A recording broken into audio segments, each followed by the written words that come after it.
ராதே கிருஷ்ணா. வணக்கம். நான் உங்கள் சிகேம்மா பேசுகிறேன். கடவுளோட நம்மளை ஐக்கியப்படுத்திக்கிட்டோம் அப்படின்னாக்கா கடவுள் நம்மளுக்கு ஒரு உயர்வான இடத்த கொடுப்பாரு அப்படிங்கிறத நேற்று புல்லாங்குழல்லேருந்து தெரிஞ்சுக்கிட்டோம். புல்லாங்குழல் மாதிரி நம்மளால் தியாகம் பண்ண முடியுமா? அது அவ்வளோ தியாகம் பண்ணினதுனால தான் கண்ணனோட இடுப்புலையே இருக்குது, கண்ணனோட கையிலையே இருக்குது.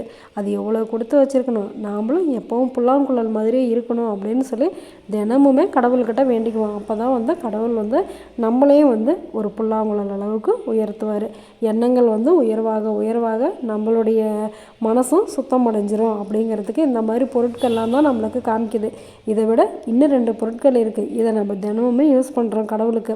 அந்த 2 பொருட்களும் எதனால் கடவுளுக்கு வைக்கிறோம் அப்படிங்கிறத நாம் இன்றைக்கி பார்க்க போகிறோம். அந்த 2 பொருட்கள் என்ன அப்படின்னாக்கா ஊதுபத்தியும் கற்பூரமும்.